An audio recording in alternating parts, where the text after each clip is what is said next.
All the time, all the time.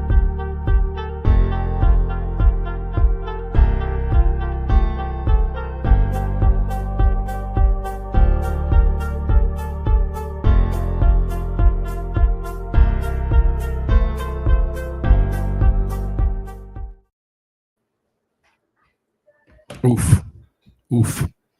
It's the time. It's the time. It's time to be here. Time to see what's going on. Time to see what we can get ourselves into. Kind of a continuation of yesterday's kind of play where we basically discussed price action. We just as I open YouTube, there you go. Run it up. There we go. We're gonna continue up from yesterday's sesh. We're gonna kind of talk about market structure, what we see going on, not all the old stuff. We're not gonna repeat. I know people are getting like, "I'm just repeating the same stuff." We're talking markets, all right? We're talking markets. Just calm down. We're gonna talk about kind of. I'll lightly touch on Bitcoin, right? I'll lightly touch on Ethereum, and then we'll get into kind of the discussion at hand, which is more looking into the altcoins and stuff like.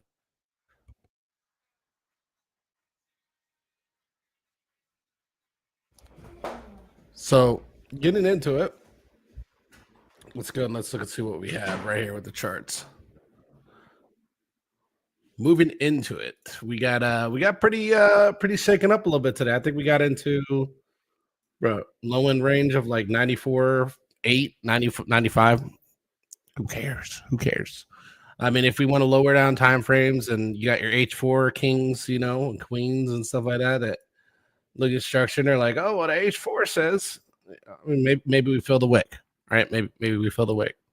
That means we'll go down to 91.8. There's no structure break so far. Market looks fine. Nothing to really talk about. A little bit of shakeup today, but no real structure breaks so far. We're just kind of holding the range, not really doing much at the moment.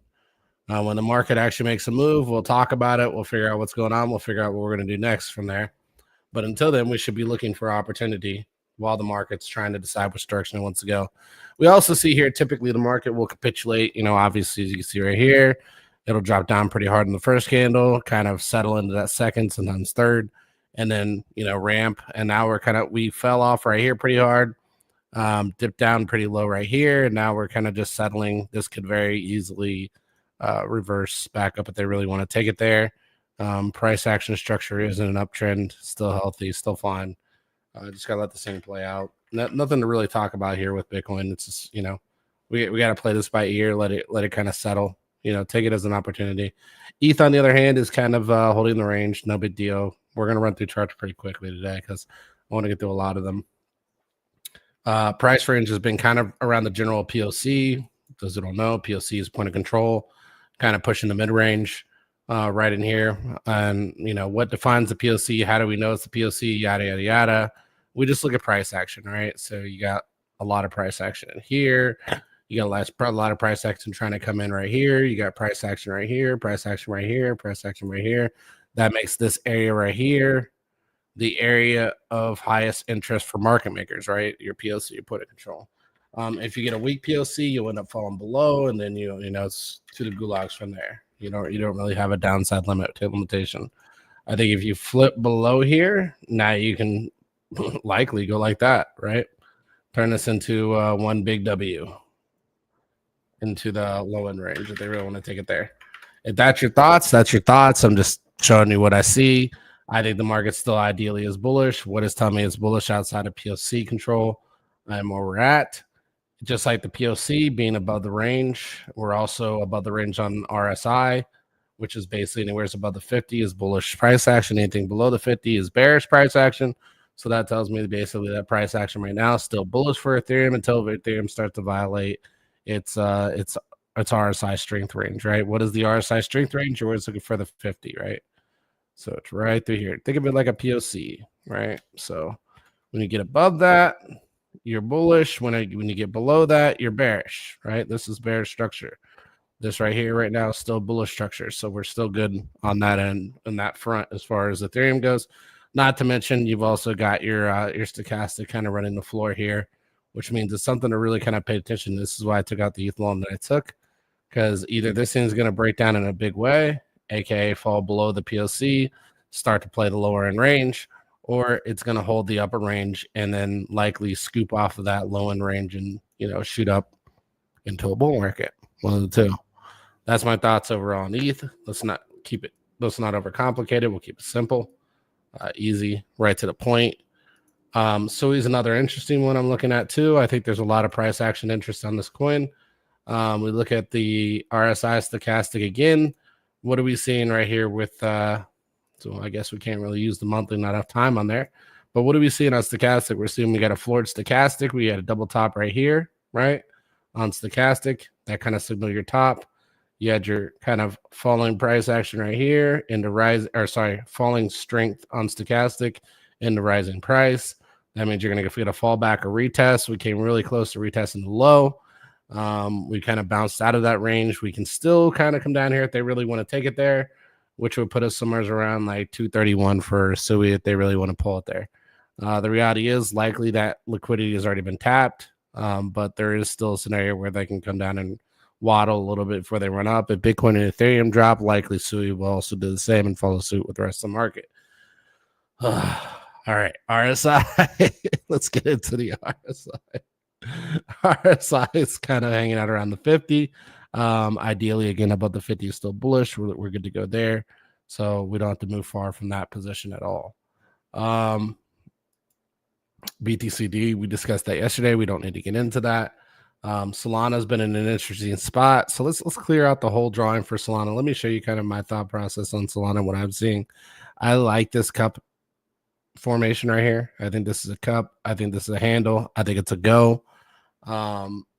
Doesn't mean that the handle has to go bloop. It can mean that the handle can go like this and waddle and then break right to the upside. They don't have to go immediately. So I like Solana price action and the way it's set up. The other thing I'm looking at is this price action up to this range, right?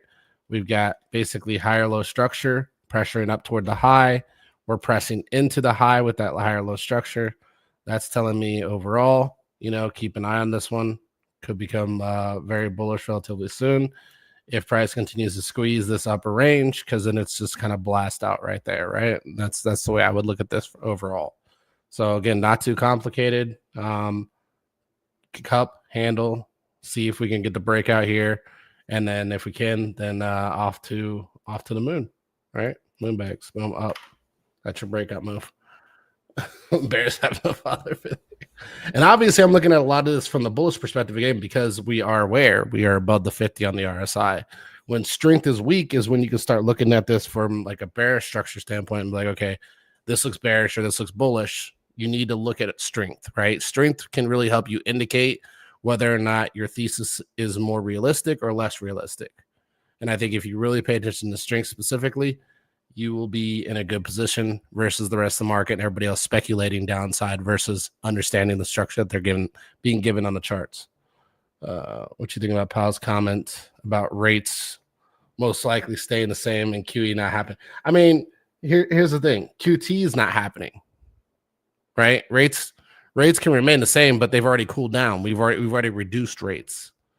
We've already began the process of reducing rates, I guess is what a better way to say it. So we began the process of reducing rates, and now the likeliness scenario is that we will not get more rate hikes. They can hold still at certain points as they come down, right? So they come down and they pause, hold it, come down, pause, hold it, but we're not moving uphill anymore, right? So when you're moving uphill, it's very bearish. That's the way you have to view this. So QT is moving uphill with rate hikes, and QE is moving downhill, even if you're pausing at times to take a breath on your way down the mountain. Think of it like you walking up a mountain versus walking down a mountain. You'll take pauses just like we did with QT, right? In between, you'll take pauses while you're going up, and you'll take pauses while you're coming down. But either way, you have to look at it from the direction the Fed is thinking. The Fed is thinking down, right? Even if he takes pauses along the way. So I hope that helps you kind of better grasp like how to kind of view that, right? I wouldn't view it as very bearish due to that structure, that whole discussion, but that's the way I look at it. I look at it like rate hikes, rate cuts, and that's all that really matters. No, everything else in between is just noise. Pauses are just noise, right? At the end of the day, that's all they are. Nothing. There's really no alpha Nasdaq other than what we discussed, right? Tech sector bullish. If we look here too, there's a strong uptrend. I think there is going to start to be a cool down though. As we can see right here with Nasdaq, over the full history of, you have this, and then you have cool down, and then you have this, and then likely we're gonna have cool down, and then you'll have it again, right? It'll pump again. During these areas of cool down, you can see price action could still steadily move to the upside, even with strength or volume. Sorry, not strength, volume cooling down in these ranges. You can still see price action move to the upside. So even though we're going to cool down on volume is starting to slow down a little bit. And again, this is just more indication to me when you look at volume on like these bigger plays like NASDAQ, SPX and stuff like that. Why don't I accept? I don't think I can get super chats. I don't think I have enough YouTube subscribers. Maybe one day, right? I'll be able to get that, but I'm just not there yet. If more people subscribe to my YouTube, I might be able to do that, right? But I think you got to be at like 1,000 plus, and you got to get so many views every 3 to 6 months. So I'm definitely trying to grind that out. If people want to support me in other ways, like I have like a little thing on my Twitter with like an Ethereum address and like also a Cash App on there. If you guys want to support me that way, but definitely nobody has to, right? That's no requirement. I do this for free for everybody. So definitely there though if you want to. Again, NASDAQ, kind of moving into that. So price action itself is kind of high. I'm not gonna lie. Like if we look at strength here, strength is kind of high, but we still have room. And I never look at this like, oh, well, what happens if we fail here? If we do, we do, right? But ultimately, like you still have the room here to get up here. And I think like looking at the way this has kind of been moving on strength, NASDAQ hasn't really been affected by, heavy scenarios where basically this thing calls for massive downside, right? So you got kind of strength veering sideways, dropping off, and you get like a little pullback in price, and then you go right back up again, right? Right back up again. You had a big dip over here where you got, again, below the 50 is of value, right? This is where things start to turn bearish. This is where you want to start looking at things ideally. A lot of people here were looking for strength to dip somewhere around here, and they never got it, right? This is always the tricky part with the market is how do you view strength? Well, you got to view strength as opportunity lies around here and opportunity lies around here. Now, which type of opportunity lies in both areas? You got to look at it from anything below the 50 is opportunity to buy. Anything above the 50 is opportunity to sell, right? That's the way you should be viewing it. And if you're hovering around the 50 and you're on the top side, you're likely got a good chance to come back up and retest highs again, right? So I always look at that as bullish too. Whenever strength is kind of playing up there, and we like these. A lot of crypto is ideally in that range, right? On strength, they're hovering that 50 and kind of hanging out there and not really breaking the 50.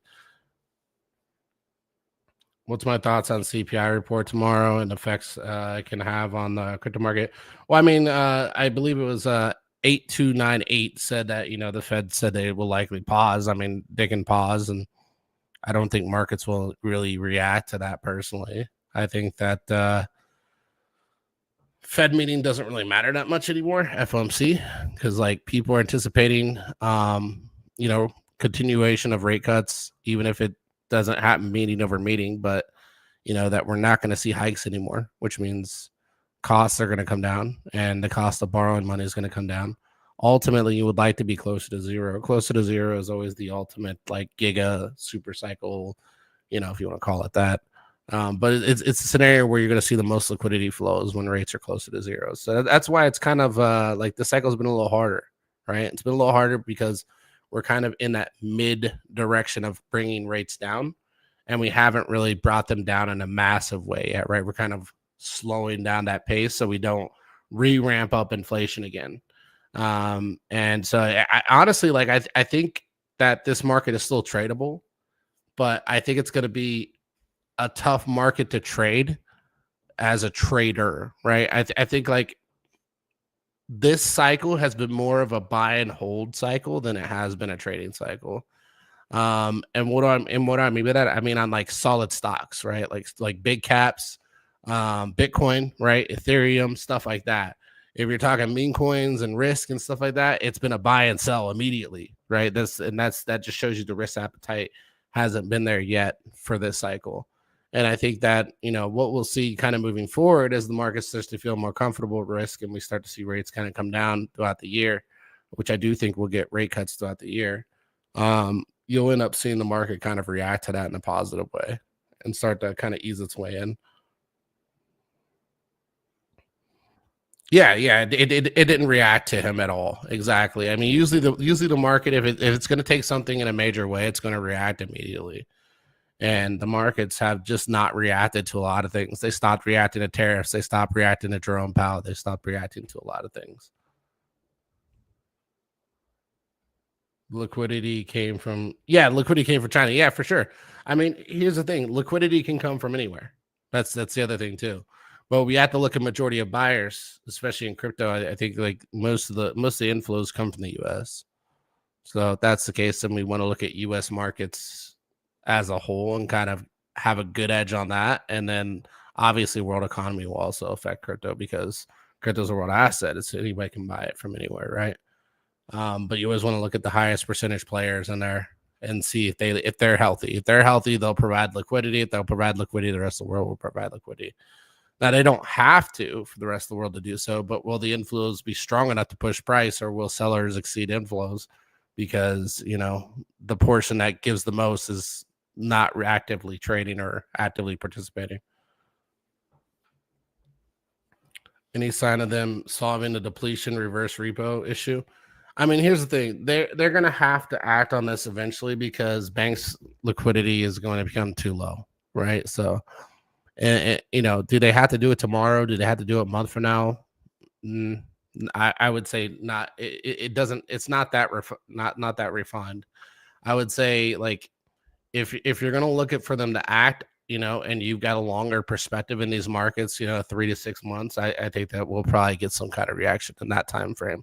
So it's more of a patience game right now. It's not a tomorrow or next week scenario. I mean, it could become that, right? It could become that if the reverse repo gets bad enough, and they just like tank all of a sudden and capitulate out of somewhere, then at that point, reverse repo could definitely get you to that perspective. Oh wow, thank you guys. I didn't even know I hit 1K subs on YouTube. Thank you to everybody who subscribed. I really appreciate it. Now I just got to get the views. If I can get the views, then I can get the partnerships and all that good stuff. So we'll see if we can get there. I definitely never want to like grind people for paying me. Like I don't want to ask you guys for money. That's never my MO. My MO is to provide this information free. Just give my thoughts, right? I'm just trying to really kind of help people get a better grasp in these markets, get an edge in these markets, and then hopefully at some point get the company itself, aka YouTube, to pay me. Eventually, right? And maybe X one day, right? If I can get enough followings on X too, maybe I can get paid on that side too. But yeah, I would never ask the people because everybody's trying to make $1, right? And I'm just trying to help people do that.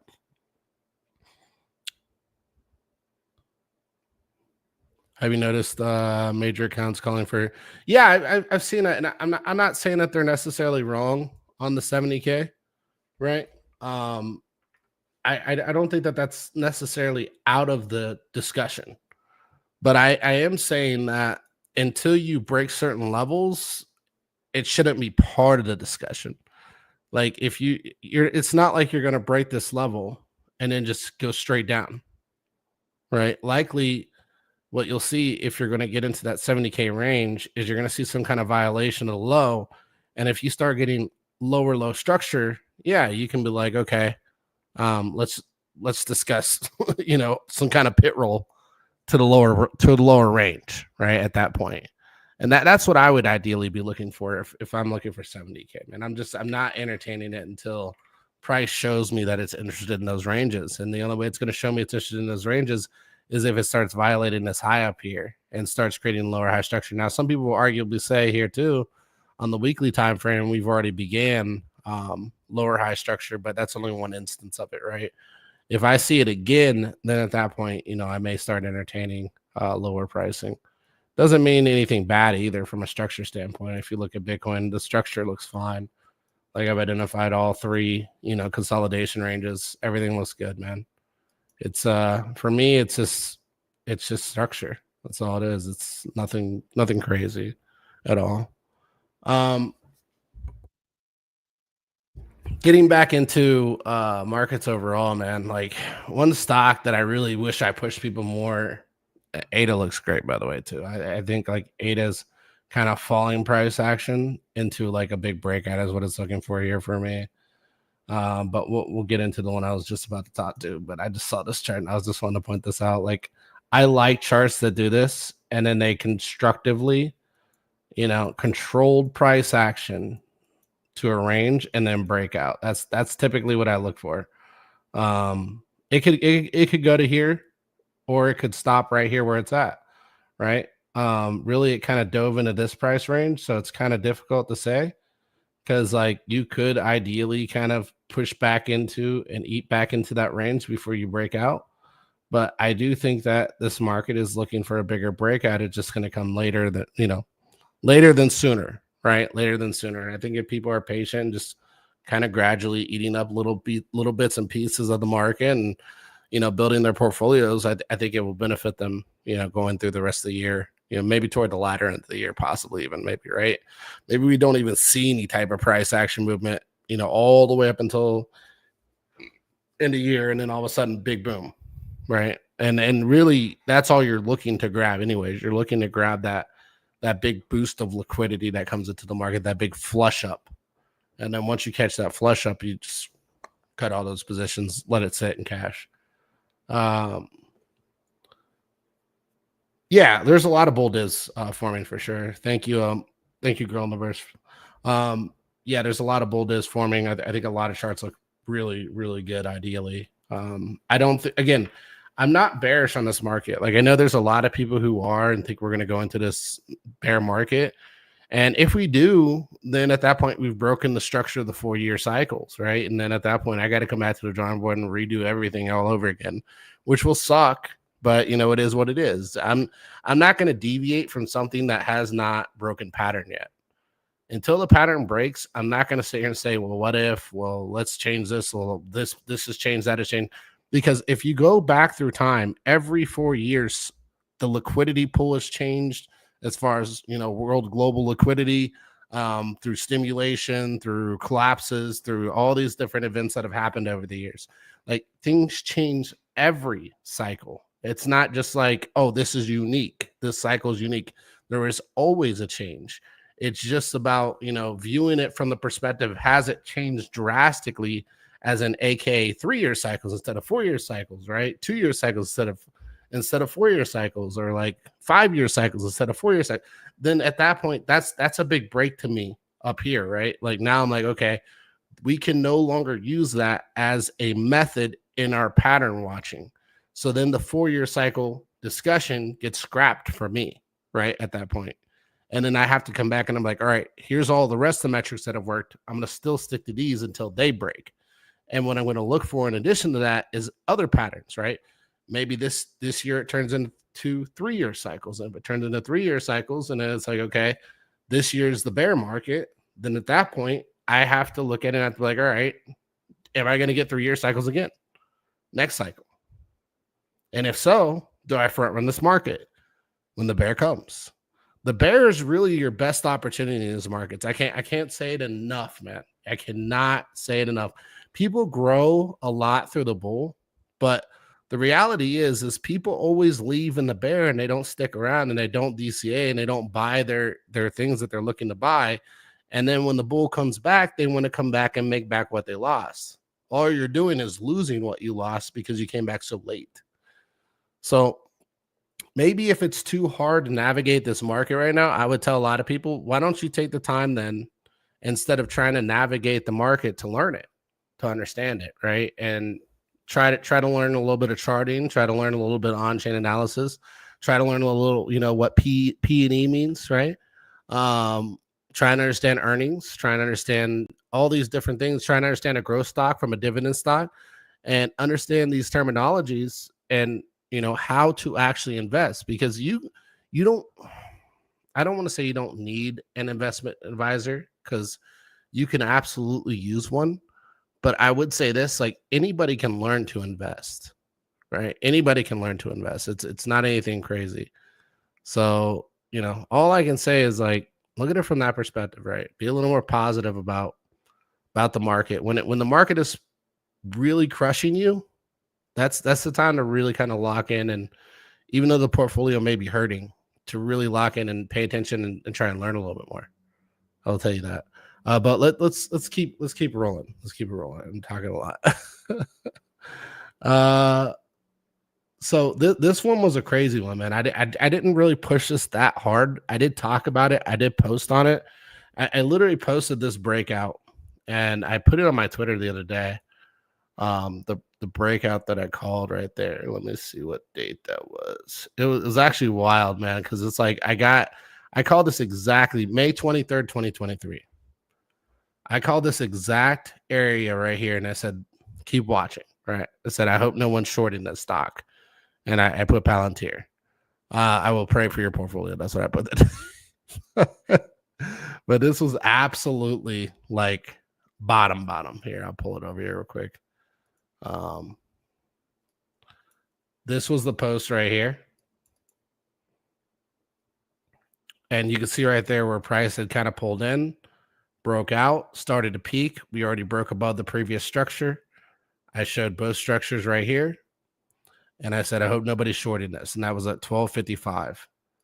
And I mean, look at this thing since then. Again, that was right in here, roughly. Right in here. Price then has been only to the upside. And same thing with Carvana, man. That was another killer one that I called out. Really, really, really low. So these were really good plays, overall. Now, moving into another one right here. This one, man, this is another one. And I had this one charted out too, man. It's crazy. It's like everything's starting to move in rotation almost, right? In rotation. So Hood's starting to move now. I think that, PayPal will be one of the next movers, to be honest with you. And that one's still at a reasonable price. So if we open up duplicate here, and let's open up PayPal. I don't think I have it open up here. No, I'm not seeing it. Oh, lovely. Okay, I thought it froze for a minute there. Let's see. Let's check out PP. PayPal. It's funny. I call these ones my YouTube charts, but they're just my stocks. I got a ton of stuff that I watch on a daily basis. So like, if you guys want to see Obsession, this is truly what Obsession looks like. So, and this one actually reminds me a lot of like Baba, right? Reminds me a ton like Baba, man. Like this right here is kind of that drawdown. You bottom out below value. You kind of push into it. You're struggling around the range right here, and ideally, even if you're gonna play sideways here, this thing's gonna break out. And I'll show you Baba real quick. Do coin? All right, yeah, I'll cover coin. Yeah. Coin looked like ETH, man, before ETH broke its structure. I mean, still kind of does, but that's another one. Let me see. I should have Baba on here. Pretty sure. Oh, up here. Yeah, I do. So you can see right here, and I've got Baba already drawn out too. So Baba's just kind of been chilling down here at the low, creating this low structure right down here. And the reality is like this thing's a steal right now. And I think like as soon as you get above this range, right, this red line right here, it's the same range you had struggled with right here, you have a lot of upside potential from there. This thing looks really, really good. I would say like weekly time frame, your RSI and stock are a little bit overheated. But if you look at you look at this monthly time frame, like your upside potential here is wild. Like you can really shoot up there into the 90, right? Actually, maybe closer to like 75, 77. But upside here looks really good. Looks really good. I mean, they ran it down, ran it up, ran it down, rounded it right back up. And really, what they'll likely do is they'll probably run it down again, right? And then maybe play a little bit sideways and then start doing this, right? And then start twapping. That's how this market is. It's really crazy. Like it'll create this like range that makes you just not even be interested in this thing because you're sitting in it for so long, and then it's just twop, twop, twop, twop all the way up. Same thing I did with Palantir, right? They created this range, made you hate this thing, and then it's just twop, twop, twop, twop, and it just up and up and up. And that's basically the headliner for that. Now, moving into coin, I thought I had it up, but I think I closed it the other day. So coin's been a crazy structure though. Coin has been a wild structure. And you can see right here, like I've had this thing structured out for quite some time since the low. And it was following the Ethereum to a T, right? Yeah, I can chart TI here in just a minute. It was following to a T to the upside, and it's man, this trend has been like the play. It's just been the play. You can literally bid it anywhere's on this trend and it looks good. Now it does look a little, these tops look a little close. So I do think like if you were to run here, I'll show you the chart side by side real quick. Let's clear this real fast. Let's run this. And then we'll do TIA right after. Whoops, didn't mean to open that. Right here. And then we'll run a double. Tell me how wild this is, by the way. Oh no, let's open this one up. We'll do ETH BTC, or we'll do ETH.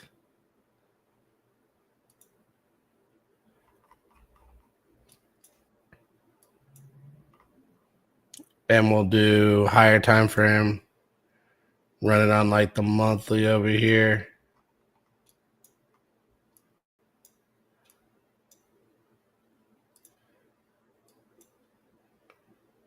But this is what I was running with on ETH. Tell me how crazy that is.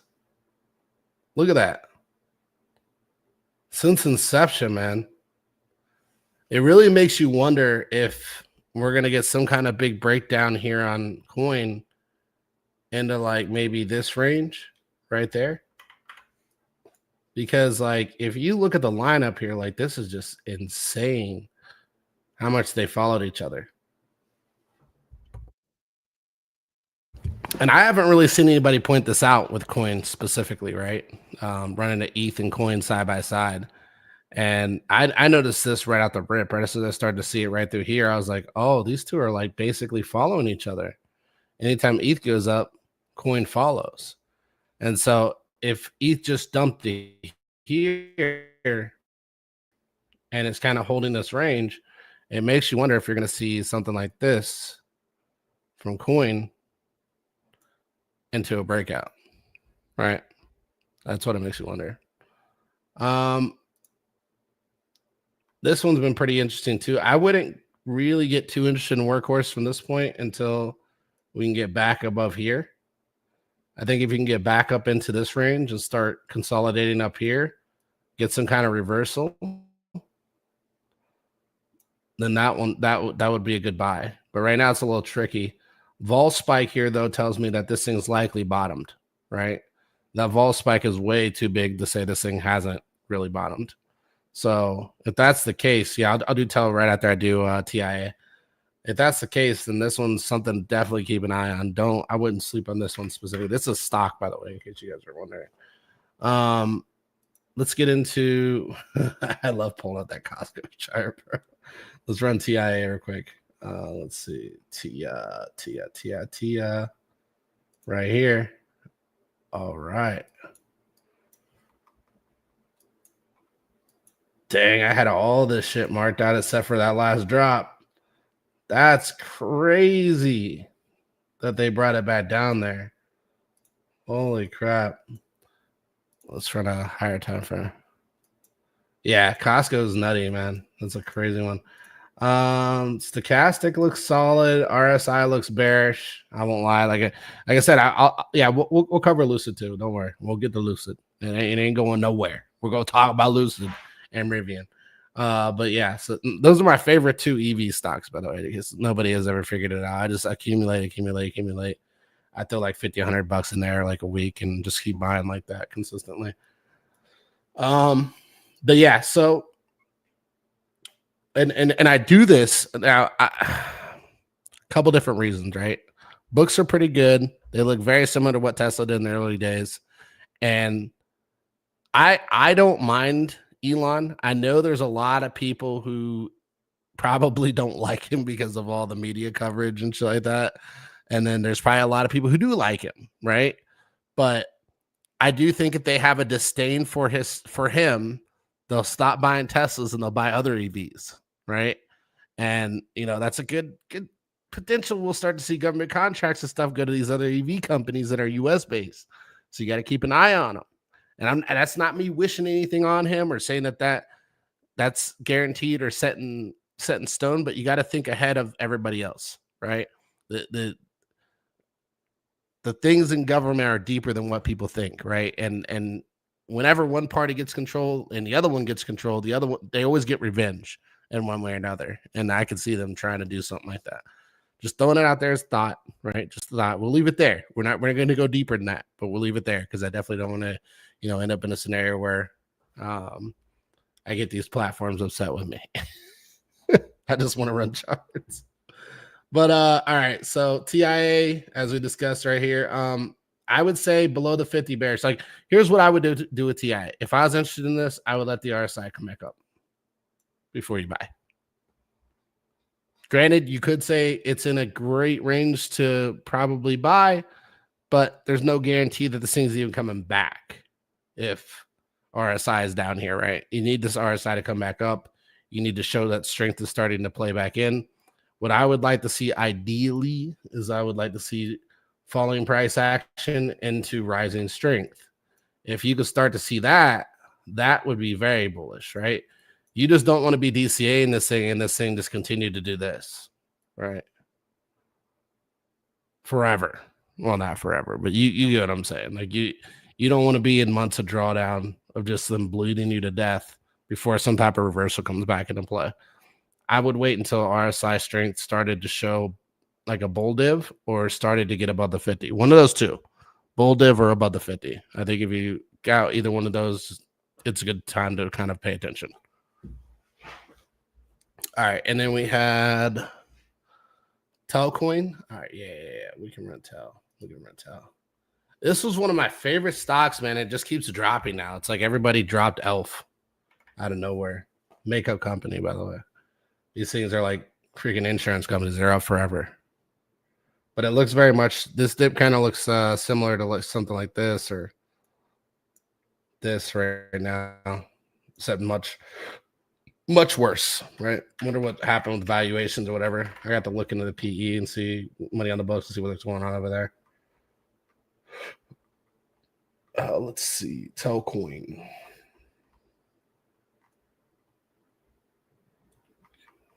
STTEL.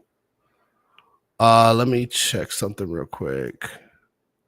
I think I keep forgetting to like, I don't know if I start my live stream on the abstract. Hold on one sec. All right, there we go. Yeah, I keep forgetting to start my live stream on abstract. This sucks. I'm getting horrible points over there because I keep forgetting. But yeah, so yeah, Telcoin, I like the chart to a degree. I don't like these big wicks up here. That's not the greatest, right? You don't want to see big wicks because this means it could just roll. This is a tough one, man. Like I like where it's going RSI wise.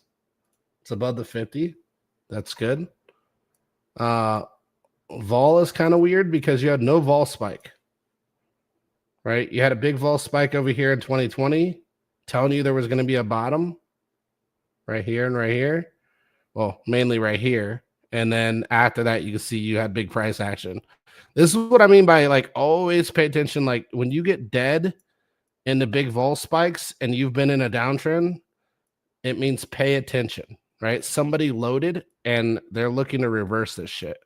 And that's why I said, like, with one of the other ones we were just looking at, it looked like, potential reversal based off of volume. Now, this one is a little tricky because it's high vol here, then it's high vol here, and it makes you wonder, is this going to continue to go this way and then get one big vol spike somewhere over here, and then you start to see price reverse over here somewhere. So that one's a little more tricky with that conversation.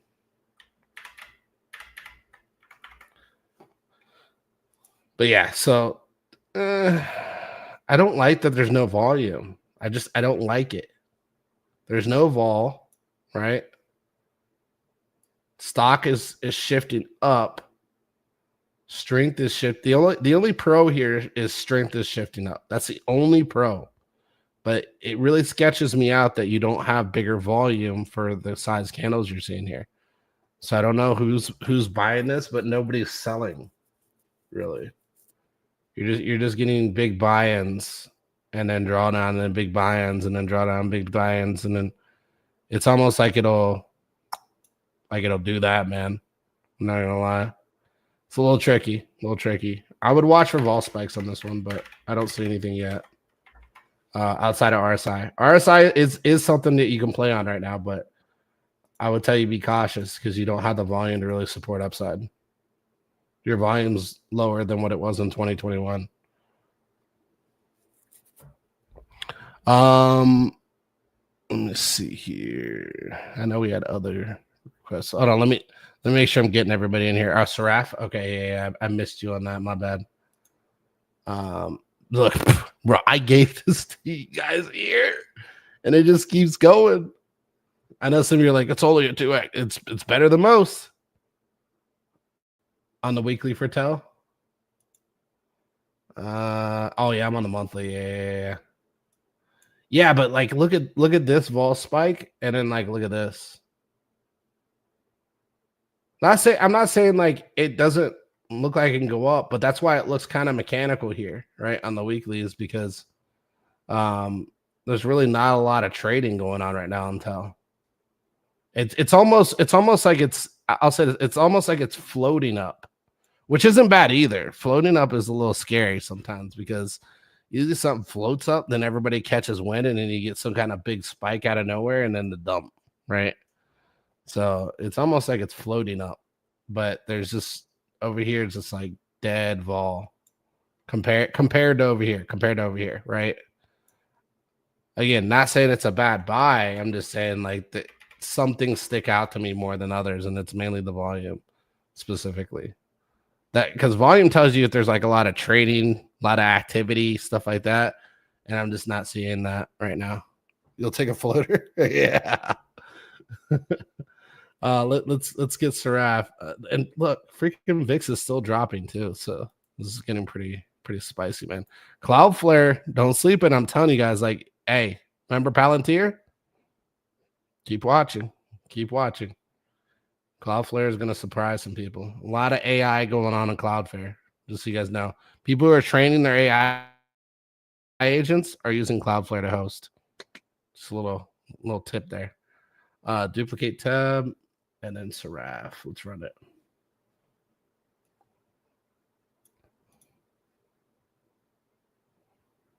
Back down where you bought in. Yeah, I'm going to cover Caspa too. I think that's a pretty interesting chart also.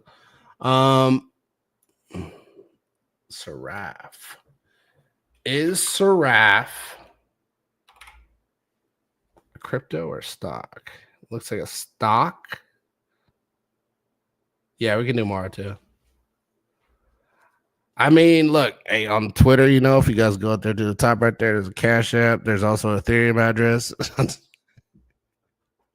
I'll just play. I don't even know if I have that Ethereum anymore. That Ethereum address. I don't send anything that Ethereum address. But if you guys want to shoot me a little Cash App, go ahead. But yeah, or I'm also streaming on Abstract, so you can go to Abstract and just tip me a little pingu. What was that? But yeah, so no. What I'd appreciate more though, what I appreciate more than tips, all right, more than anything, if you guys could like, retweet, and comment. I know it's a lot. Like, look, 3 words, 5-word comment, but it really helps kind of get my info out there, kind of get my stream out there. And I hate to ask for that stuff. Like, I really, really do. But like, it's the only way to get exposure in the space is to get people to help you out with that. So if you guys help me out with that's more appreciative than you guys give me any money, by the way. So yeah, no pressure on the money. Just definitely if you guys want to do that would be greatly appreciated. All right, let's get back to it. So Raph, so what I know that you asked a few times society. So Raph, stock or crypto? Because it looks like it's on both. Crypto. Gotcha. Okay. Got it. USDT, but we're on both of these. I like KuCoin too. More people to gain a father figure, 100%. Oh, it's so new, bro. It's so new. Why? Seraph. Ooh.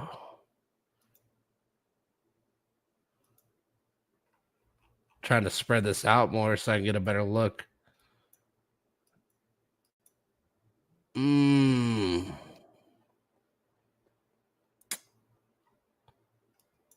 This is really weird.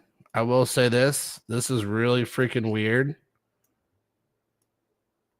that this is happening, right? That's something that stands like I try to pay attention to detail, right? And that stands out to me really heavily, these dead zones. Like why is there dead trading and then spike trading? And so I would say avoid this. That would be my thoughts. I would avoid this. I wouldn't bother with it. There's steady volume, but it's almost like botted, right? And I would say the reason I'm saying that, hey Cam, how's it going? What's up, man? Is because vol is staying pretty steady and price is not moving up or down, right? And since this is happening, I would say this thing's likely just being botted. And they turn the bot off sometimes and turn it back on, then turn it off, then turn it back on, then turn it off and turn it back on. And that's what I think's happening here. That's what I would tell you, Seraph. I hope that's not, not something that you didn't want to hear, but that's just, just being honest from what I'm saying, just being honest. I forgot to power bill for the bot. No, I've seen a lot of guys who run bots on these coins, teams. I've seen a lot of teams that run bots on these coins, and they'll turn them off from time to time because like if you can game the bots if you know when they're coming in and when they're going on and off, so you can game them in that aspect. So that's something else that you can kind of keep in mind too. But with that being said, let's go ahead and move on to the next thing. So we did Seraph. We're running fundamentals tonight. They're Cam, just so you know. Okay. All right. We're doing fundies. We're not doing no memes. All right, no memes tonight. Straight just fundies. Fundamentals. All right. Straight if anybody talks about memes, we're not looking at them. All right. We're not looking. It's not because we don't like them. It's not because we're not buying them. It's because tonight is about the fundamentals. Sometimes people just want to know the fundamentals. All right. So that's what we're discussing. And we also did some stocks too. So nice. Yeah, Kaspa's in a really interesting spot. What I would like to see with Kaspa, I know we talking about Kaspa earlier, but what I would like to see with Kaspa personally is I would like to see Kaspa recapture the range here. I thought this was a really good consolidation range, right? I thought we had really good chance here to break out, but we can see here even on RSI, once you get below that 50, what did I say happens? You start to get bearish, right? And the minute we started to get below, well, we did it over here too, but then we got back above, but then you got back below again. And the minute you started getting below, you started a downtrend that started to break your consolidation range, right? Now, ideally, what I would look for from a structure standpoint, because this was your breakout, is that they really want to, they can take this and loop it down, retest liquidity here before you get a breakout, right? And that would just basically be a deviation of the low, where they're basically just coming back and grabbing liquidity in that range, and then they run it. So if we do get some kind of drastic pullback on Bitcoin, this is a possibility, right? So this is something you got to keep in mind too. If they want to deviate, you get a pullback on Bitcoin, you're likely going to see Caspa come down to this 0.05, and likely it will recover fairly quickly, in my opinion, if the market recovers quickly. I think we had Filecoin, Algo. This guy's got a whole. He's writing us a whole list. We got Render. Hold on, let's run RNDR. Restart. I forgot about that. I remember that. How is that doing? Yeah, that's Render's actually a good one. I'm surprised a lot of people don't look at it. Bear Chain looks like it's been doing fairly well too, but this looks kind of like Pingu, or before it ended up kind of rolling. So Jasmine, let's see. I like Jasmine too in this range. This looks really good. But let's run what he's asking there. RNDR, render, the RWA play. I believe they're doing virtual machines, right? RNDR. Yeah, Pretty sure it's something like a virtual machines. Yeah, Render's yeah. Render's actually a solid one, man. I'm really messed up this cycle because Render was like one of the first things I wanted to get into going into the bear, and I forgot about it. I legit got caught up in everything else, and I forgot that Render even existed until it started getting hot with everybody, and I was like, shit. Because that was one of my ones that I really wanted to pick up in the bear, but didn't get a chance to. I thought I had it on here. RNDR. I do. Where's that chart at? Chart is forever. Right here. We'll push it back to the bottom. How about that?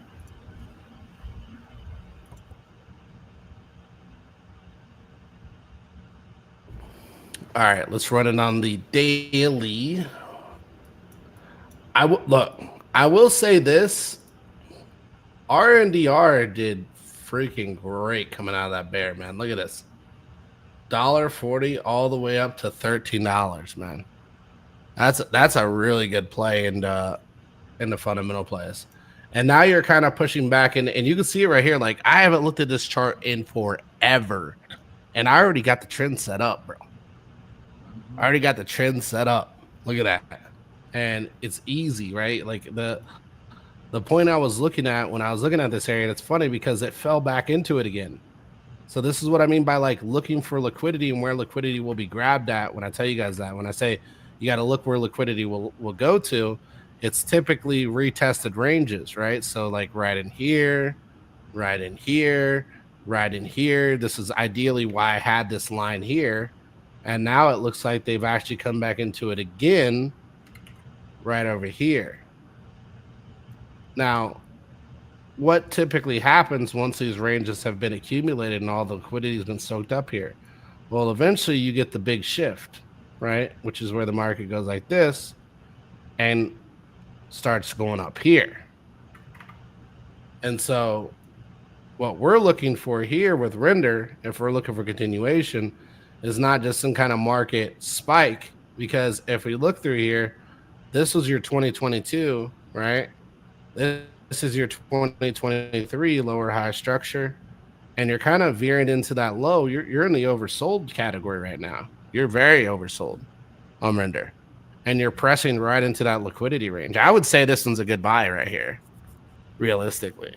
I think even if we were to go into a full on bear market, you won't see much downside due to the fact of how deep it got last time, right? I think it only got to $1.40. So yeah, I mean, you'll get like what is it, 3x down your position, but that's nowhere near the downside you'll see on most coins when the bear market. And you got to think about also, it's like it's an ERC20, so most likely it's going to move with Ethereum. You know what I mean? Yeah, exactly. Yeah, renders. Yeah, likely. I think that this thing is a great pickup. I'm not gonna lie. Like if you look into what they're doing in the tech, like this is not some bullshit, made up use case fundamentals play. Yeah. It's got real use case. Yeah, definitely. If Ethereum do what it's supposed to do, then Render probably gonna follow right behind it. Yeah. This thing is it's solid, man. I like it. I would say this is a buy, right? If you were asking me and you're like, hey, are you buying it? I would say this is a buy. Definitely. I like it. I like the coin. I like the coin. All right, Roar. Okay, Mr. Roaring Kitty. I like the coin. Oh, hey guys, we're gonna be the render quant. Oh man, now we got to run Filecoin. I won't lie, I like Filecoin where it's at. I know there's a lot of people like questionable on File, man, but I think any storage coin, any launchpad, those are all like. Launchpads are great, man. Launchpads are absolutely phenomenal in a frothy market. Have you seen GoFundMe? I know we're not talking about memes, but did you see GoFundMe? Is that a meme? It's like Pump Fund's competitor, bro. It's really been doing good, but I'm gonna check that out, man. Yeah, GoFund. It's called GoFundMe, and the ticker is going good. Like it's been taking off the last week and a half, 2 weeks. It's like Pump Fund's competitor, and they actually front ran Pump Fund and dropped their own coin. But are they running on Solana or what are they doing? Yeah, it's on Solana. Yeah, check it out whenever you get a chance. I know we're not talking about memes tonight, but whenever you get a chance, check it out. It's a launchpad. No, you're good. Oh, it's a launchpad? Yeah, for sure. Oh yeah. Oh yeah, that's a different launchpad though. I'm talking about fundamental launchpads. Okay, gotcha. Fundamental launchpads a little bit. Yeah. So I love fundamental launchpads because they draw on big liquidity when speculation starts to come into play. But let's look at this on higher time frame. Yeah, look. I mean, if you look at this and you're like, I don't think it's a discount. I don't think it's this. I don't think it's that. I'm not saying like Filecoin's coming back up to here, but I am saying that in a frothy market, Filecoin will be used. It's decentralized storage, arguably one of the most used ones of 2021. And I think if the froth comes back to the market and storage becomes use case again, which it likely will, right? When you start looking at decentralized storages, this one and Siacoin both, right, are good things to keep an eye on. It's just a patience game right now for a lot of these fundamental plays. I would say this is a buy. And that's just running off what they do. Now, if you were to talk RSI, all that good stuff, RSI is below the 50. That's bearish, right? Stochastic is floored. That's bullish. And volume right here is remaining relatively active, right? And I don't think they're botted, obviously, because they're a real fundamental play with real use case for their coins. So that means people are buying the coin to use it to pay for the storage that they're using. And that's how the funnel continues the funnel itself, essentially. So yeah, I like it. I like the coin. Arrow and Moonwell. Algo. Yes, I like Algo too. I do. I like Algo and Aptos both. And here's the thing: I got shit talked a lot on Algo, man. A lot of people shit talked me on Algo. Also, a lot of people were very bullish on XRP. Stellar was a better play. It was the beta play. Yeah, I seen SLM today, bro. SLM went crazy low key. It went from like 8 cents to like 60 cents or some shit like that. Yeah, a lot of people didn't even notice that. Like nobody even talks about bro, it. I didn't, bro. I was on SLM like in 20, like way back in the day. I sold all my shit. Well, here's the thing. I was buying both of these when I was really bullish on XRP. I was buying Stellar and XRP, and I was buying Stellar to outpace my XRP. That's what I was buying because I was Bro, I like, just and seen I would that, always bro. tell people, It's crazy. I'd be like, Stellar is the beta to XRP. Whenever XRP pumps, I don't know how it works, but Stellar pumps with it every single time. Oh, so Stellar pump when XRP pump. Yes. Oh, So if you okay. ever think that XRP is going to pump, just buy Stellar. You get the better RR. A lot of people don't know that, right? That's alpha I used to be an right there. XRP That's alpha. maxi for the alpha. audience's sake. I remember it. Right. I did too. That's how I got into SLM because I knew about SRP exactly. So we're in the same boat. I sold my shit though. I sold my shit way back in like 2021. Yeah. So yeah.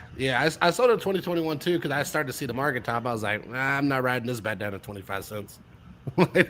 Yeah, right. Exactly. Yeah. You on the SRP now? You the SRP maxi. You the SRP, Yeah, bro. What did we hit though in 2020? Yeah, I mean we basically hit 30 cents. I was close on price. But SLM on the flat line, it went from like it was like 8 cents, was it? What was it? It was like 8 cents, I think, maybe like 6 to 8 cents. Yeah, it was right around 8 cents. Yeah, then it went to like what 60? No, I went to it. Yeah, let me see here. Yeah, 60. Yeah, 66 cents. All right. It It outpaced. didn't do Solana number. Solana still had the better RR.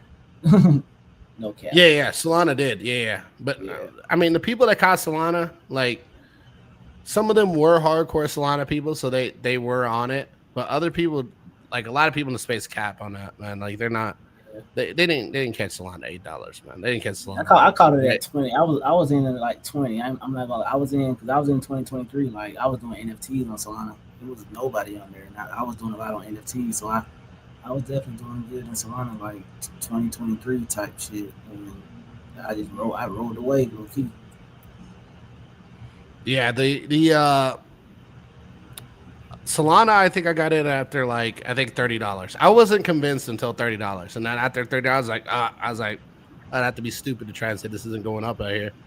Right. $30 was for me was very obvious. So I was like, yeah, this shit's about to flip because you started to get bullish Bitcoin too, right? So Yeah, once exactly. you got up here to 30, you were already exceeding all this right here, and you can see like I already knew the price here. So you were starting to exceed all this, and I was like, okay, we're already at 30. I'm like, we're gonna continue. We're gonna keep going up.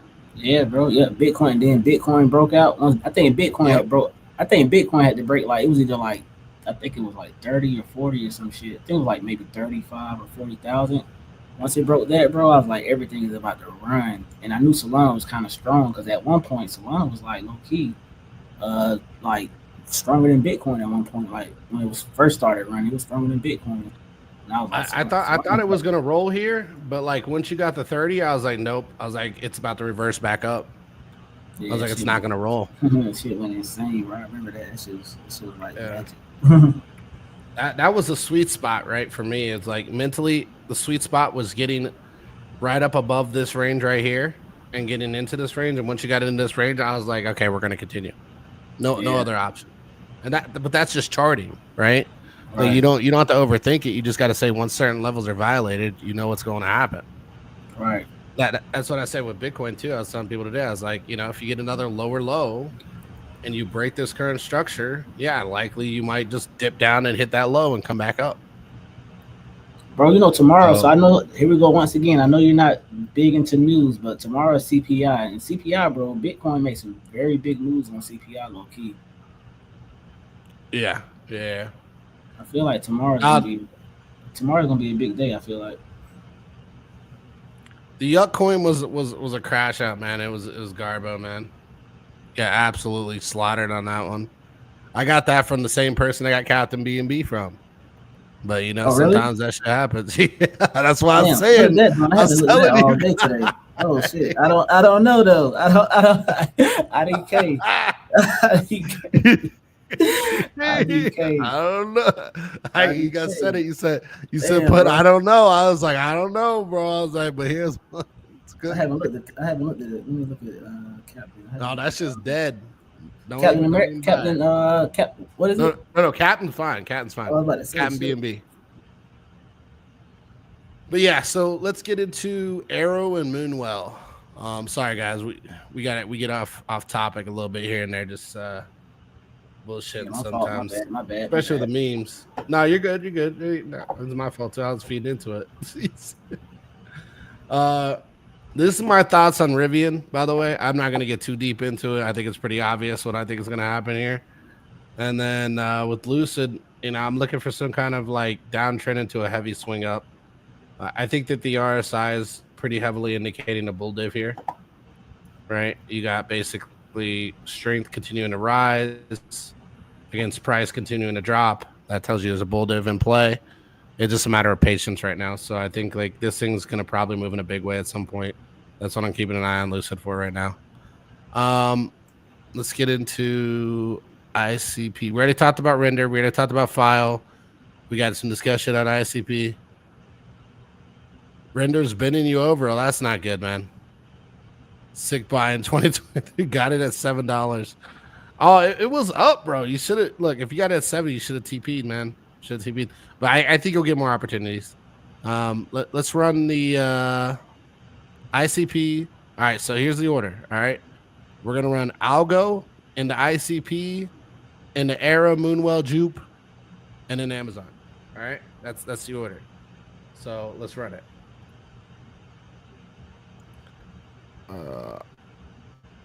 Algo.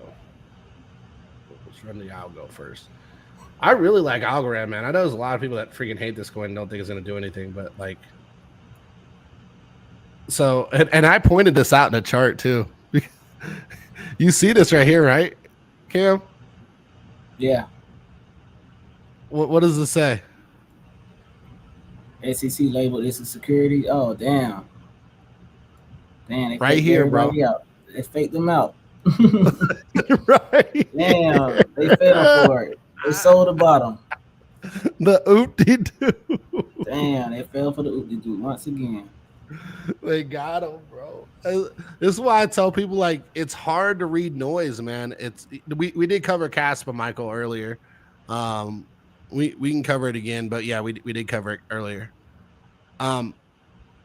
So yeah, this is where the SEC labeled Algo a security, right? And then you see Algo do what? Straight up, and then come back down, retest liquidity, and then God mode. Wow. Think about that for a second. Think about that. Wow. That's wild, right? Yeah, very. This is why I tell people don't get messed up in the news, man. Don't get messed up in the news. Don't listen to the SEC. Don't listen to none of those people. Pay attention to the chart, right? Just look at the chart. What's the chart tell you? That's insane. This is a good example. This is a really good example of like why you don't get involved with all the negative Nancy news. You just avoid it. And I think like if more people did that, they would be better off, right? So, but I hit 1K on YouTube by the way today. Apparently, I haven't looked yet, but Nice. people have said it in the comments. Let's go. Congrats, man. Big plays, man. Big plays. Big plays. Just the beginning. Just the beginning. But yeah, so again, SEC labeled as security, yada yada yada. I think Algo looks good, man. I like the drawdown here. I'd like to see it continue to draw down in the fashion that's doing so. So even if it continues to do this, I do want to see controlled price action. That's a big one for me. So ideally we continue to channel, right? Some kind of channel or something like that. With price action, we stay in that channel. Don't violate that channel. Continue to play that, and then that should lead us to a breakout. Right in here. So something like this. Into this. I don't think you're going to get a retest down here because you already got multiple retests down here, right? So, maybe something like this. Pick up game, boom, boom, boom, boom, boom. And then the next leg up, right? That's kind of the thought process for this. So that's what I would like to look. All this ain't gonna happen in one go, by the way. I mean, if you want to give you a more realistic scenario, because some people see that shit and they actually think that that's what you're telling them. So a more realistic scenario is likely we'll get up here, We'll hesitate right around this level, right? Maybe kind of play in here a little bit, some kind of consolidation, maybe a big deviation, right? Come back, tap liquidity, and then shift higher, and then price discovery like this, something like that. That's typically how this shit plays out from like a bigger perspective. Just so you guys know. This is the rough spot that people have a hard time dealing with, man. They have a really hard time dealing with this because it sucks. It sucks seeing yourself sit there for weeks and weeks and weeks and months doing nothing. But that's just how price action works. Price action will sit there and play with your head, then break out, then play with your head, then break out, then play with the difference between crypto and stocks is though, atypically, not in all cases, obviously proven by Palantir this cycle and a few others. Carvana is another one. Atypically, the growth will be exponentially faster in crypto than it will be in stocks, right? There are those outliers in stock markets that will outpace a lot of crypto projects and be able to sustain that pump too. That's important also. It's not just about getting the pump, it's about sustaining the pump also, because you can pump, but if you dump, did it ever matter that you pump? That's the question, right? That's the trick question of the day. People don't learn how to take profit too. Gotta take profit. Yep. Got a TP, man. Got a TP. Yeah. Like, look, if you were getting in Palantir at $12 and you're at 112, be smart. Be smart. Right. You don't have to cash it out completely. I'm taking profit right now on my soul. I got a soul short in. I'm taking profit on that soul short right You got a TP, and here's the thing: if you don't want to sit in cash, rotate it to something else that's down, something you can make money on. Let's get back into the discussion though. So we had Algo into ICP, right? That was the next play. ICP. You tell me what you think. I'm gonna pull up ICP here, and you tell me what you think here, Cam. Okay. It's J ICP.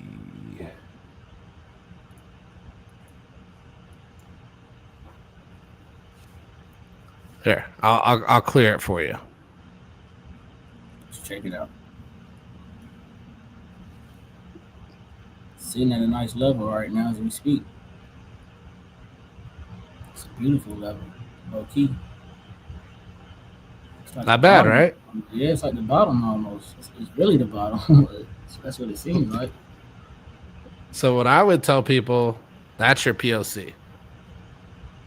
Right? That's your point of control. That's where liquidity lies. And not only is it your POC, it's a very tight range. For me, like this thing can sit here and do whatever it's got to do, but it looks like it's bottoming. And then we're finding support, maybe a deviation. And then if we get into a full-on bull, you'll likely see something like that. I don't know if you'll move to this degree. Maybe this cycle you'll move up to like right here, right? For the whole cycle, maybe you'll move up to like right there. And then come back down, find liquidity in the bear somewhere around here. And then next cycle, if this thing's really bullish, right, and there's a lot of interest, you could start seeing something like that. Right? That's like years, or right? Yeah. That would be going through a whole cycle and then coming back and going through a second cycle. But you definitely don't want to ride that thing back down. Even if you got a long-term vision, I would tell people TP, right? Because you get the 200. Right here will be a level where you can literally like get in right here and kind of like have a better risk to reward, right? Yeah, your RR looks pretty solid here. Mm-hmm. Is what I think. ICP here, it's a buy. It's a buy. We'll just call it for what it is. It's a buy. Yeah, take it or leave it. If you got a longer term vision, if you're patient enough, it's a buy. It's good RR perspective if that's what you're looking for. And I think that people should be looking for those opportunities specifically, especially right now while times are tough. Get these good RR plays. All right, so we got ICP out the way, and then we got Arrow and Moonwell. There's a lot of people talking about Arrow. Arrow's an interesting one. I've seen a few people call this one. Not gonna lie, but I never called it, but I've seen a few people call it. I mean, we did get the breakout. We did get the breakout, but we also got cucked here at the high. So double Everybody takes top. profit. Everybody takes profit at those highs, bro. It's so funny. It always, you notice this shit every single time, bro. Bro, it's so Every funny. time you get cucked on the breakout, never fails. It's so funny. Absolutely never fails, bro. RSI is a little iffy. You are right on that. Weekly time frame RSI is under the 50. Very iffy. Even if I was like ultra bullish on this, one thing I would like to see is I'd like to see the RSI start to point. Even if I didn't want to wait for it to get above the 50, I'd want to see it point up. Right? Right now, you got strength that's just falling off a cliff. So, and you can see we're coming really close. And I guess I already got this marked out again, but you can see we're coming really close to a support range, which I would say ideally would be here, right? And we're getting that right off of this wick. And if this support range doesn't hold, you're going to likely come all the way back down to here, which is this wick right here, right? So it's going to be one of these two. This is going to be either be your support or this one. If this one fails and you come back down here, it's going to be a little sketchy. I'm not going to lie, because it'll be a W, which will be good, right? But you don't want to see this. Like that's no bueno, right? You could even catch a deviation off of this type of play if it ends up coming back down to here, which would be even nastier. So really, I would look for some kind of strength reversal. You don't even have big vol spikes, which means there's really no bottom here. Because usually when you get big vol spikes, and I'll show you here on Bitcoin, it's a good indication of big buyers stepping in and trying to catch the falling knife, aka price dropping right here, big vol spikes starting to play into that drop in the price, right? That's what you want to look for there. Not to mention you also had a bull div playing out here on the RSI, so you had a lot of indicators kind of telling you were coming close to, if not already at the bottom. And that's really the way you got to play these markets. You got to play them in the way that they're signaling the right signals, and then once they give you those right signals, then you can kind of take advantage of the play. So it's a tough one. I would say for now, Arrow is not a buy. Right? I actually like this. We're gonna do. Is it a buy or is it not a buy? That's what we're gonna call it. I would say right now, Arrow is not. That's just my thought, right? And even at the H12 or the H4 looks okay. Like all you're looking at there is a bounce. If the high time frame is that bearish, none of the other time frames are going to play into changing that direction, right?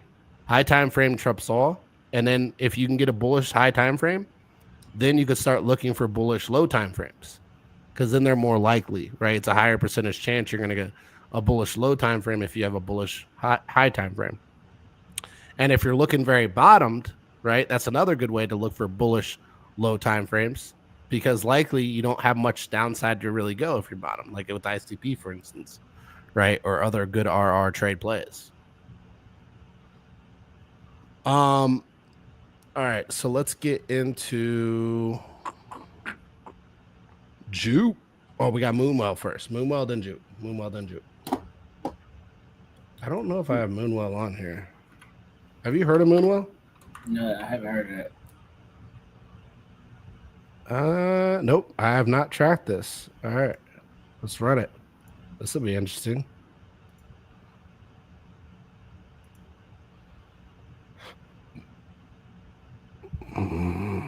You know what I'm going to say. All right. Time frames. Hold on. Let's see if there's a bigger chart. Actually, I might be bashing too early. Is there we got Coinbase, DeFi Llama. So I'm assuming this is like a staking play, block liquidity play. Let's see what DeFi Llama has, man. There we go. Oh, that looks better. That was much better. Yeah. I hate when they chart like this, man.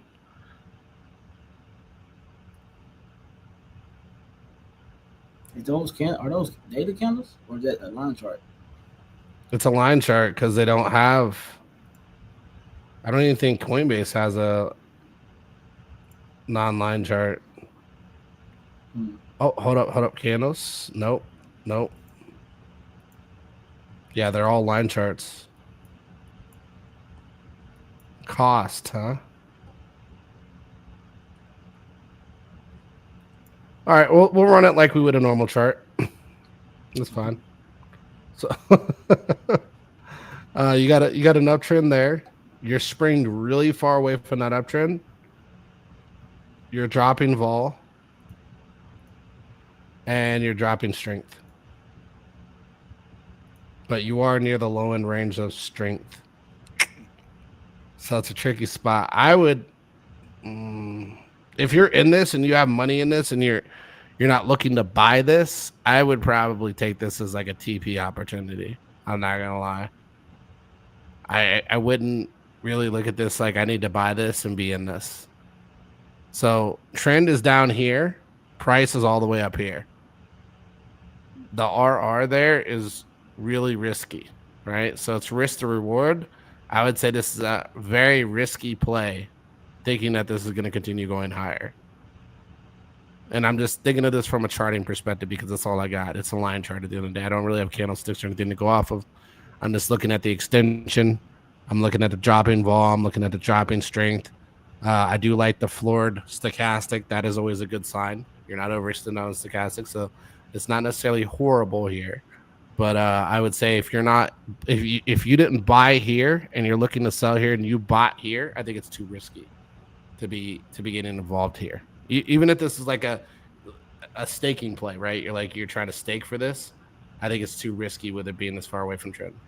What do you think, Cam? Yeah, I mean, definitely wouldn't buy right here. Right, you can't buy right here. It's crazy to buy right here. Definitely, like, if anything, I'll wait for a pullback. Like, but nice big sell off. Yeah, me personally, I wouldn't touch this. Like, yeah, I'll stay away. That's just me, just the way I trade. It's just like I don't like what I see. Yeah, it's just too extended, man. I'll tell you that. Just be careful with this one. I mean, if you are interested in it, be careful. I think it's a very high risk. I mean, I think this is more high risk than some of the meme coins I've been playing with. Yeah. To be honest with you, it's just way far away. You can see the last one only got this far away, right, and came back, and now you're all the way up here, like almost 2x that. Yeah, I definitely wouldn't buy. Like, buying right now would just be crazy. At least if you do want to get in, at least catch a pullback. Like let it pull back to you, like where you at, right? Yeah. At minimum, let it get back to like maybe right here and retest. Exactly. What price? That will be the minimum. Well, that brings you at 995. Okay. Yeah. If it comes back to trend, likely it'll be somewhere around like 940, 950, somewhere in there. If it catches the trend. And I know that doesn't sound like it's far away, but it's far away from where you are right now. Right. I guess it's not crazy percentage. Well, what is it? Right? Only 12%? They say 12%? But I don't know if this is like a yield. Yeah, it's 12%. Yeah. Oh, that's not bad. But this is new too. This is really new. Yeah, the percentage looks good, but like the drop down looks crazy. But yeah, if it's only 12%, I guess the RR we're kind of over exaggerating here. But as long as it holds trend, it's not too bad here. I would say with a 12% drop. Let's get into Ondo. Hey, well, I'll be right back, man. No, Jupe. All right, man. I'll be right back. All right. Yeah, no worries. We're gonna run Jupe, and then we're gonna run Amazon. Then we're gonna run Ondo, and then we'll see what else is next. So we'll run Jupe real quick. Let's see.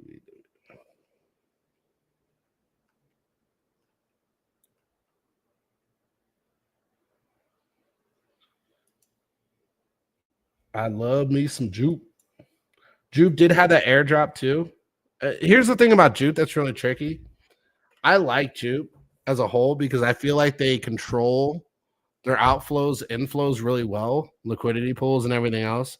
I don't know how they manipulate them, but like they've never had any like major sell-offs into like airdrops or anything else. So I like them as a whole. I think they're really good at like playing with the liquidity, right? These guys are smart. So I do like Jupe overall. But the airdrop did just come out recently. RSI, let's look at it on the weekly. I want to run weekly on this. RSI just dipping below the 50. So some of these things are looking bearish. Like, I mean, this dipping below the 50. Likely what I think is going to happen here for Jupe is Jupe's going to see these lows at 65. Maybe like a deviation. But if you look at it from like a more squeeze standpoint, let's get rid of the whole little chart perspective here. Let's clear everything, right? Let's draw a trend. And it's something that they've been holding for a while, which is basically this liquidity range right here. And then in addition to this liquidity range, if we tighten all this up and look at it from a bigger perspective, we can see a hidden letter in here. What is that hidden letter? It is a W, right? So if Jupe starts to become bullish and can hold this range, I would say that, you know, if this W ends up playing out, you start getting above this range, you're going to likely push up for a higher high, and Jupe's going to look really good here. You do have a big buy vol move here, which is looking really good too. So this is something I talk about typically is the volume spikes at typical lows. So you're pushing in this low and you're getting a big buy up. And this might have been just where they did their recent buyback based on what's it called? Based on their transactions and stuff like that. I think they just recently announced that they were doing a buyback, and that could be what this volume spike is. The other thing is too that you have kind of in your favor here with Jupe. You are at a really good RR range, risk to reward range, and then you're also kind of uptrending volume, right? So you got volume kind of pushing up high. You do have a high spike here, which means you could see some kind of cool down on volume. But ultimately, I would expect that, you know, if Jupe continues to be a healthy token that continues to move up with Solana, you'll likely see something like this with vol. And likely, if you really want to be for sure on this, you can wait until the RSI gets on the weekly time frame, gets back above the 50, and then you could bid it. But likely, you'll probably be up in this range, maybe about 96 cents if that happens. So you have to kind of weigh your options here and kind of decide, you know, do I want to buy here? This is a really good RR range, or do I want to wait for confirmation, which would be straight kind of flipping that 50, right? If you're looking for confirmation, then, you know, obviously you can run it up that way. But if you're not looking for confirmation, then and you're just looking to get a good buy range, I think this is that ideal range personally on Jupiter. All right, let's run Amazon. Sorry, I'm way up on the comments, by the way. So if I'm not responding to your comments, it's not because I'm ignoring you. It's just trying to make sure I don't miss any of your guys' stuff on here. I want to make sure I catch everything that you guys are asking. Amazon looks. Why did I just do that? Amazon looks really good. I like it. AMZ, where you at? There we go.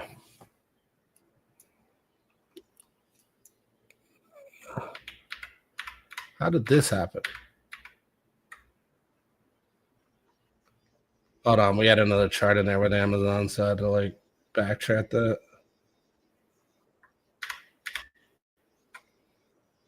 All right, AMZ. I don't know what this cost thing is that you had me put in here, but now it won't ever leave. Here, we'll just clear everything here. And then we'll check here. There we go. All right. It's gone now. We're good. So Amazon. Man, I like it. I'm not gonna lie, I like it. Nice little pullback here in 2022. And then expansion, right? So you had this nice long drawn out play, pullback, breakout, breakdown, breakout. Likely you'll get another later on, right? I think you're going a lot higher before that happens. RSI does look no, you got room. You got room. You could hit all the way as high as up here in the 90s. I think. Now about 85. You're currently only at 72. You're not super overheated yet on the higher time frames. Monthly just looks insane. I'm not gonna lie. Yeah, it looks like a Ponzi. Like it looks wild. Strength is kind of falling off on higher time frames, so it's like, you know, you're kind of building to the downside. You are breaking above that right now, but I think the second you come back below that, like this thing's gonna likely roll in a bigger way. But I'm thinking like something like this, and then something like that over something like this into a loop, into a breakout. So for me, I think Amazon's looking pretty good. They've been making a lot of big moves too. Plus, they got AWS and Amazon Web Services. For those who don't know, it's basically cloud hosting services. All your top 500 companies use AWS, so it is a profitable company in that perspective. So yeah, overall, I like Amazon where it's at. I would say like your better RR was down here, right? And obviously we came back down to recapture liquidity in a previous range. Again, market never forgets where liquidity lies, right? So the market came up, broke out, retested its low, broke out, and now we're kind of up here, and we may get a retest of again.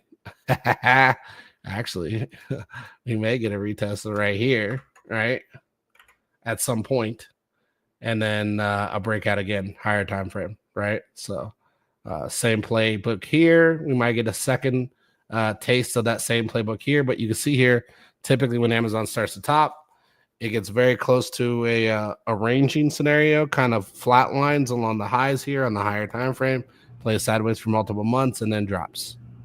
That's what I would look for, ideally. If I were saying that Amazon was looking to be cooked, I would say some kind of consolidation. We haven't even hit any consolidation yet. We're just getting a slight pullback here, and their price continues pushing up. If you start to get that consolidation, you'll see it coming a mile away, and you'll be able to get out of the stock before it ends up rolling again, and then get back in cheaper. Ondo. So no. Yes, I'm counting. Counting my letters. Bro, everybody is asking about Casper.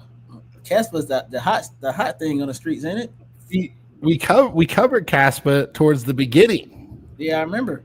Towards the beginning. All right. So I would tell you guys, look, I've been running this for an hour and a half, longer than my normals, right?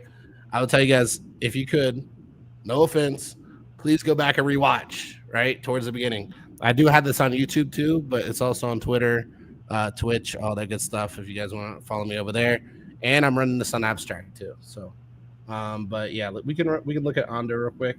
But I did cover Caspa, discussed it, kind of discuss where you should be looking to get a good entry, what you can wait for to enter, and that you might want to wait for some kind of confirmation before you enter. That's what I talked about with Caspa. What is Ondo? OND? Yeah, OND 8. USD. Yeah, I mean, I have it on here twice. I don't know why it's not. I don't know. We'll just put it back at the bottom. That's fine. Let's close them and open them. Dang, Ondo really ran, bro. Wild shit. Now look, Ondo. Guys, do we have to overthink this? Do we have to overthink it? You tell me, Cam, do you have to overthink this? Not at all. I see easiest trend. Yeah, I see it. Easy. Easiest trend. Just wait for a retest. Buy the retest. That's all you got to do. Ondo looks good overall.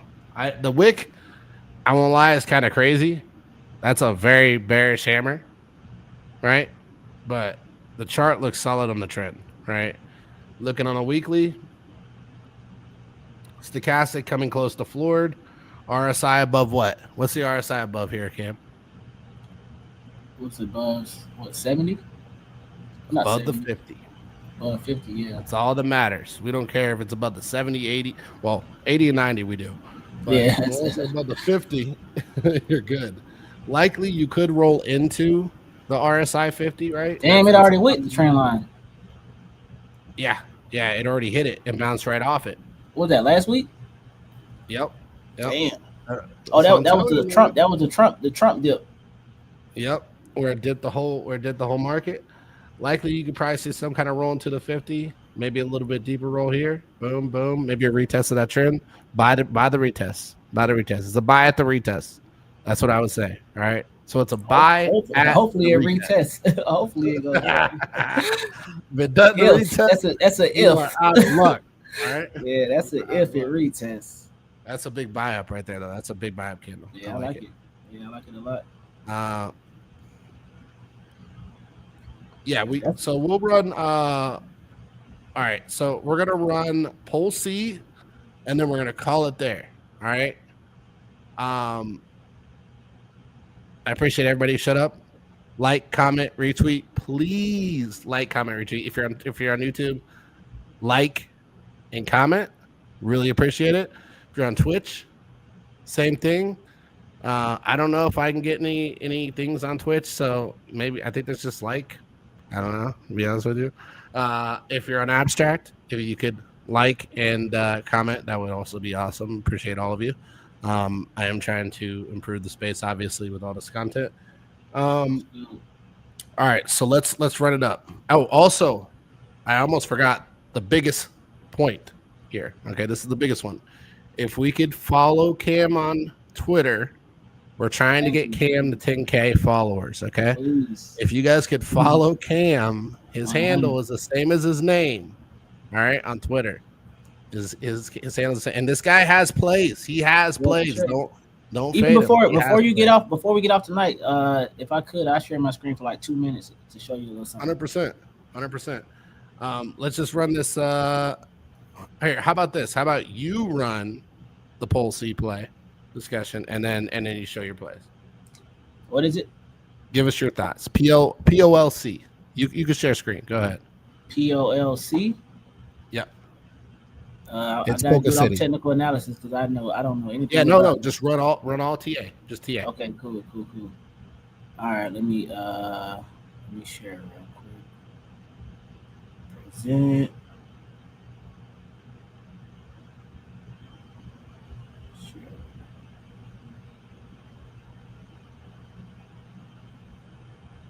Cam's gonna close this out, by the way. Cam's gonna close this out. Scared. Base AI agents.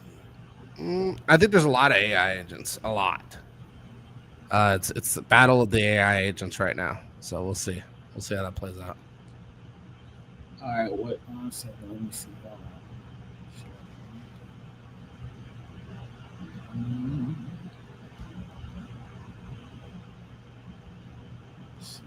Share my trader. Yeah, I like Ondo too. A lot of people like Ondo. I think once we start getting the normie conversation around which coin has the most likeness, where's BlackRock, the speculation will become very big for Ondo, in my opinion. Can you see my screen now or no? No. You were sharing something. Then it closed out.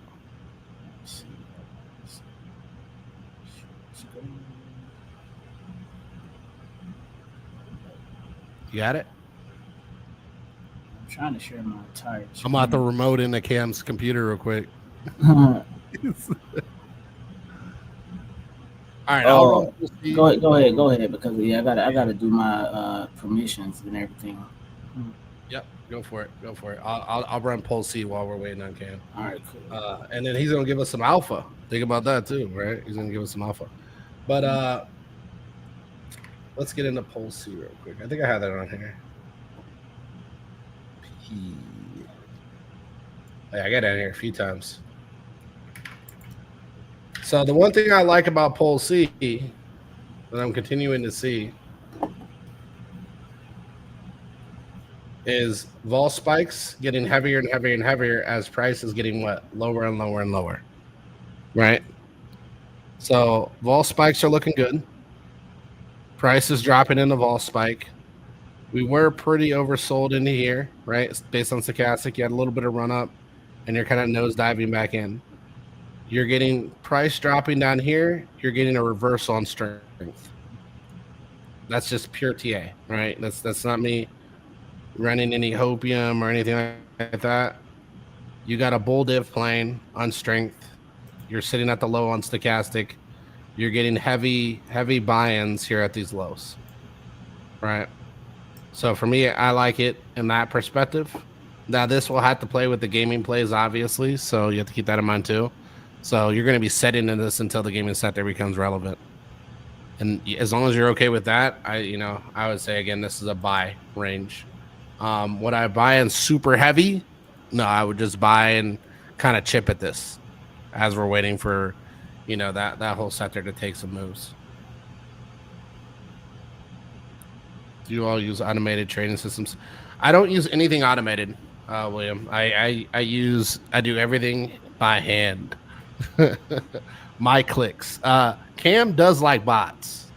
But my bots are the same thing though. My bots is not like automated bots. It's like I use bots to get in and get out like faster. Gotcha. Like, you know what I'm saying? It's not like automated. Like I don't do anything robot that has anything to do with me like not being there. Like liquidity snipers or anything like that? Nah, hell nah. I do limit orders. I mean, limit order. I use bots for limit orders basically, if that makes sense. That makes sense, yeah. Yeah, but just like automated, anything that doesn't have anything to do with my analysis, I'm not doing that shit.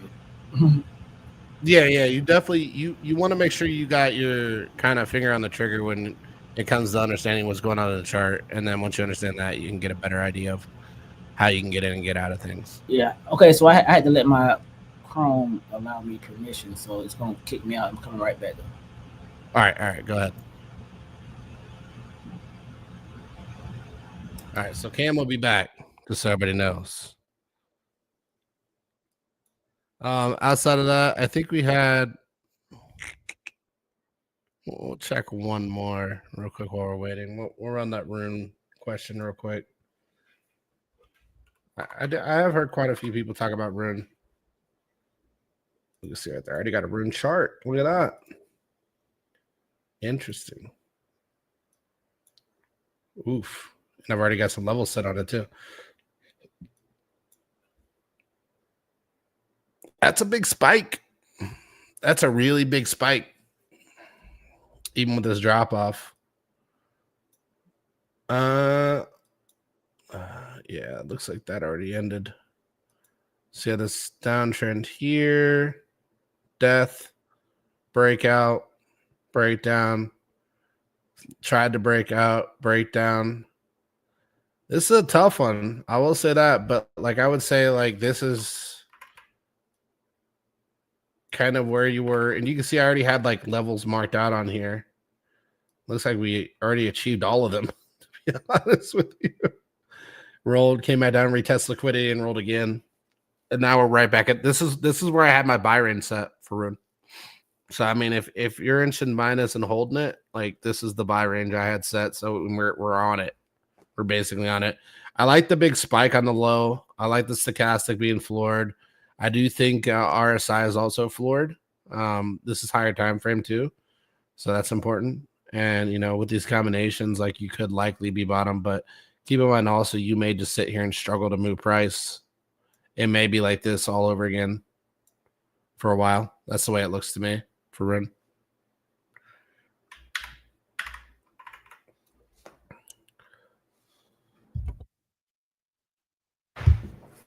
Pendle. Yeah. We can take a look at Pendle real quick. Hold on just a second. If I'm missing anybody in abstract, my apologies, man. I don't know why it doesn't do the live stream discussion in here. Hey, Blazing, how's it going? I wish that was something that was captured here. For some reason, it's not integrated in the streaming service I'm using. But yeah, we'll take a look at Pendle real quick. Rock respector. Yeah, I'm always a respector of the rock. Let's see. Pendle. USDT. All right. Ooh, I already had some levels set out here. Bruh, look at this. Yeah. All right. This was an interesting deviation. This did break my pattern. because I had a solid trend. But you know what's funny? Deviation. Weird, right? So with that being said, I mean this is a tricky one, man. Like I would say you're in that range where you can bid. You're just breaking above that, that heavy support range. For me, this is kind of an important range. Ideally, I would say even flip this $4 range and you're good for higher. You're just kind of really selling off at this high every single time, and man, it's almost equal lows and equal highs. It's really weird stuff going on with this chart. Like if I were a betting man, which I am, I would say this is your range, right? That's your range for Pendle right now. So ideally, anytime you're at the bottom of that range is a bid, and anytime you're at the top of the range is a sell. Boom, boom, boom. Ignore all this shit. Boom, and boom. That's what I would like to see. Right? W formation, boom, breakout. M turn into a W, run. Right? A lot of people say this is an M, and they'll say it'll roll. Right? The only way to confirm that is to actually see it roll. Which means it's got to get below here and then run up and then roll over it. So if it's going to M, it's going to go like this. It's going to retest and then it's going to roll. Then it'll go to 0. But for now, I would say stick with the W until it confirms an M formation. How are we looking on the share screen? Let me see. Let's do it. Let's see. Share screen. Entire screen. You good? Oh, shoot. Yep, we pulled up something. I see it, my lady. I don't know who got. Oh, that's my chat. So you can see this, right? Yep. Go ahead. All right, cool. So basically, what I was showing, like tomorrow. So I want you to check this out. Let me know your inputs on this. So this is what I use to just kind of like look at my news, like my news analysis, to see what's going on, what happens in the past. We do got CPI tomorrow, which is like if we look at what happened in the past with CPI. So let's just look at January. So we got tomorrow, which is the 12th at 8:30 a.m. We have CPI, right? So let's look at January 15th. This was the last one. This is the history of CPI, right? So let's look at what happened with Bitcoin on January 15th at 8:30 a.m. Right? So let's go to Bitcoin. And I like what I'm seeing with and shouts out to Will too. I had to add the BTCD, of course. Shouts out to Will for that session yesterday. Had to add that. But let's look at January. So the date was what, January 15th? Yeah, January 15th on Bitcoin. So me personally, I do a little lower time frames. But we can let's look at 4 hours. On January the 14th, right here. So January 14th CPI,